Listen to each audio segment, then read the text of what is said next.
What's going on, everybody? Mortem here, this time bringing you an update on Baldur's Gate 3. You see, today, believe it or not, is actually the game's second year in early access. It originally released on October 6th, 2020. And given the relatively slow pace of updates, I figured this would give me an excuse to talk about the game a little bit. I made a previous video for the 1-year anniversary in early access, covering a lot of the changes up to that point, and while there were a decent amount of updates for the first year, the second year here has been much slower, quite frankly. We've only really received 2 major updates, these being Patch 7 and Patch 8. Now, they did add some pretty important stuff, like the Bard class, a new area, an updated UI, and honestly, numerous other things that are, quite frankly, too many to go into detail about. But while the updates themselves have been few, they have been very large updates, so I think that's worth mentioning. Furthermore, this is quite likely to be the last year in early access as well, as currently their goal for release is, I believe,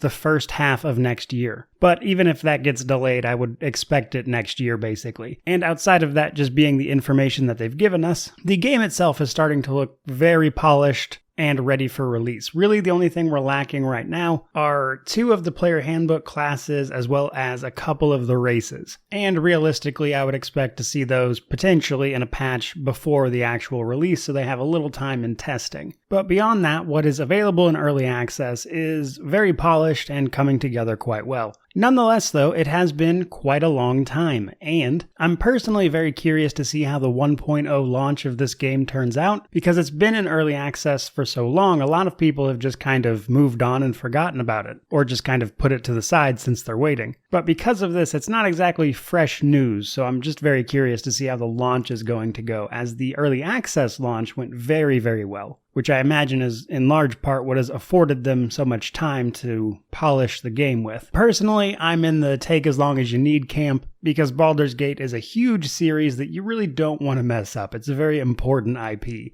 So I would rather them take their time and get it right rather than rush something out the door, as that would be catastrophic. But speaking of things not going well, another thing I wanted to cover in this video was the possibility of the late game not being good. You see, if you're familiar with early access, and more specifically Larian Studios' approach to early access, especially with Divinity Original Sin 2, you know that it has the propensity to leave the back part of the game untested, or not tested as much. Obviously, it will receive some testing via professional QA, as well as the internal stuff they do from just, developing the game. However, as time has proven over and over again, that's really no substitute for millions of people playing your game and finding things. And I mentioned Divinity Original Sin 2 specifically in this context because if you're unaware, and what you wouldn't know now from playing that game, is that when it released, the last act of the game was a hot mess. It was really bad. In fact, it didn't really get fixed until the definitive edition, which fixed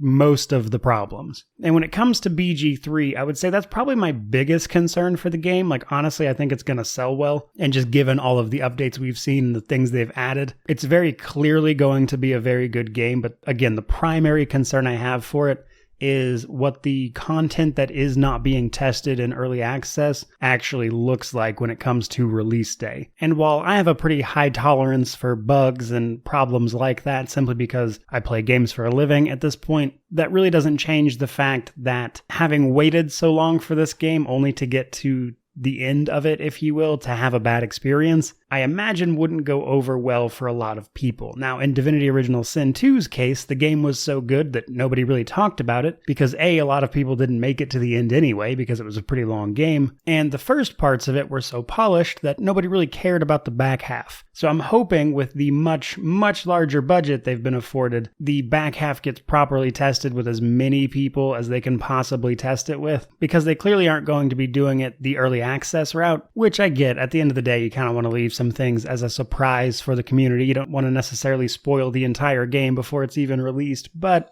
nonetheless, it's the kind of problem that I've seen repeated over and over again, and it quite frankly wouldn't surprise me to see it happen here. But to kind of summarize and not ramble on for too long, Baldur's Gate 3's second year in early access has been incredibly slow, which is why I haven't been talking about the game very much. The updates themselves have been very large, but there's really only been 2 of them, though they did have some pretty massive changes for the early access period. And looking towards the future, I would expect, again, probably a couple more patches before the actual full release sometime in the middle of next year, possibly towards the end of it if it gets delayed, because we're really only expecting the Paladin, the Monk, the Half-Orc, and the Dragonborn. And while we have been waiting for quite some time, I nonetheless am very excited for this title, which makes it a bit unfortunate that there just hasn't been much to cover really. But with any luck, 2023 will be the year of BG3. And that, guys, is really all I've got for you. Kind of a short and sweet video on this one. Again, not much to go over. But by all means, let me know what you think about BG3's second year in early access down in the comments section below. But thank you so much for watching. I really do appreciate it. Don't forget to like, comment, subscribe, all that YouTube jazz. But regardless of any of that, again, thank you. May you wander in wisdom and have an amazing day.